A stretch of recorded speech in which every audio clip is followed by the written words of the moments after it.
আমল আয়াত ৬০। না কি যিনি আকাশমণ্ডল ও পৃথিবী সৃষ্টি করেছেন এবং তোমাদের জন্য আকাশমণ্ডল হতে বৃষ্টি বর্ষণ করলেন, তাতে মনোরম উদ্যান সৃষ্টি করি গাছ উৎপাদনের শক্তি তোমাদের নেই? অন্য কোনো ইলাহ কি আছে আল্লাহর সঙ্গে, বরং তারা সত্য থেকে মুখ ফিরিয়ে নিয়েছে? নাকি যিনি এই জগৎকে তোমাদের জন্য বাসস্থান করলেন এবং তার মাঝে মাঝে দিলেন নদী, রাখলেন পর্বতমালা ও দুই নদীতে সৃষ্টি করেছেন অন্তরায়? আল্লাহর সাথে কি অন্য কোনো ইলাহি আছে, বরং তাদের অনেকেই জানে না?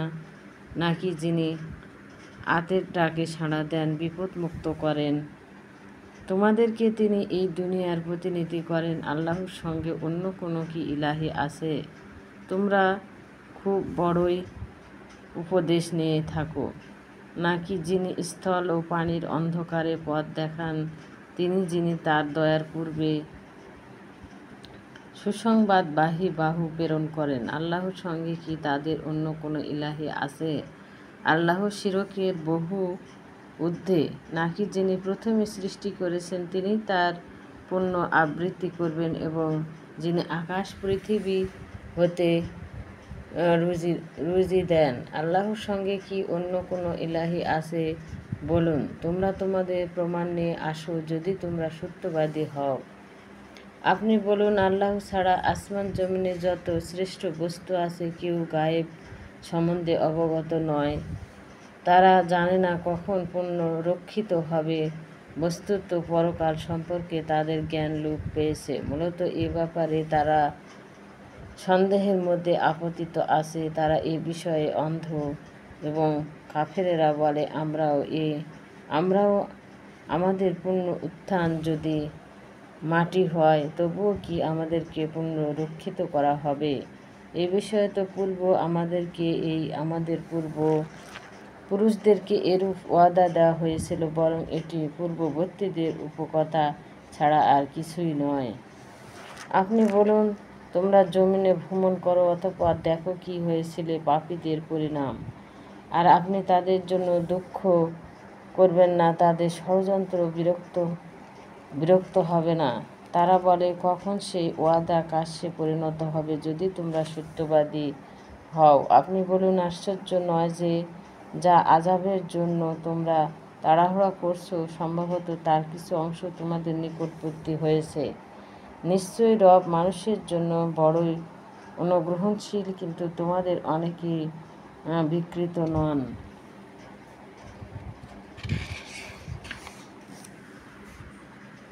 এবং নিশ্চয়ই আপনার রব অবগত আছেন তাদের গোপন ও প্রকাশ্য সব কিছু। আর আকাশমণ্ডল ও পৃথিবীতে এমন কোনো কিছু গোপন নেই যা সুস্পষ্ট কিতাবে লাহে মাহফুজে নেই। নিশ্চয়ই এই কোরআন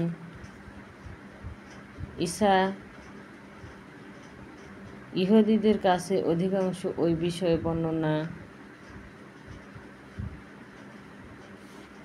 ইসরাঈলদের কাছে অধিকাংশ ওই বিষয়ে বর্ণনা করে যাতে তারা মতভেদ করে, আর তা নিশ্চয়ই মুমিনদের জন্য হেদায়েত ও রহমত। নিশ্চয়ই আপনার রব তাদের মাঝে মীমাংসা করে দিবেন, আর তিনি পরাক্রান্ত সর্বজ্ঞ। সুতরাং আল্লাহর উপর নির্ভর করুন, নিশ্চয়ই আপনি সুস্পষ্ট সত্যর উপর আছেন।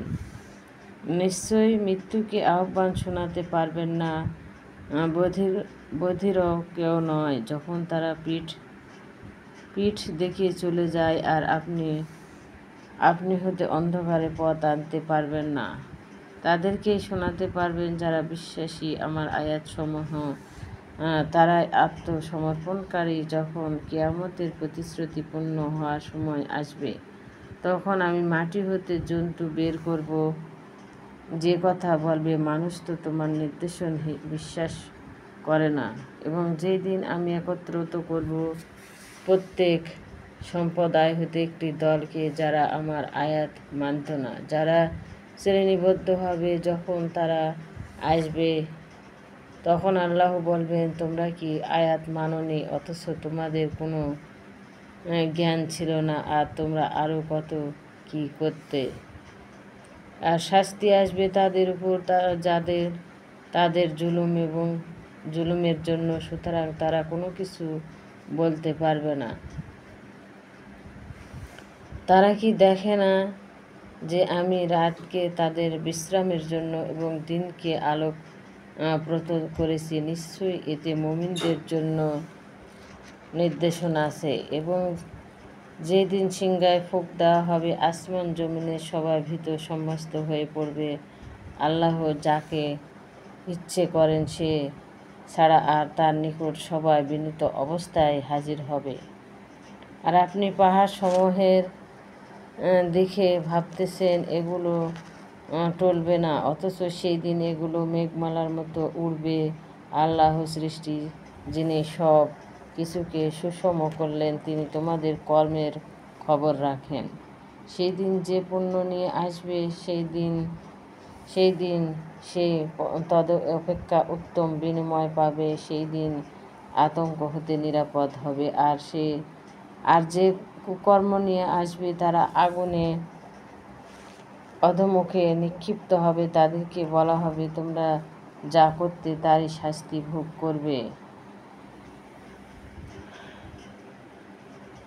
আসসালামু আলাইকুম। ভিডিওটি এই পর্যন্ত। ভিডিওটি ভালো লাগলে অবশ্যই লাইক সাবস্ক্রাইব করবেন। আর যে যেখান থেকে দেখছেন সবাই ভালো থাকেন, সুস্থ থাকেন। শুভ সকাল। আসসালামু আলাইকুম।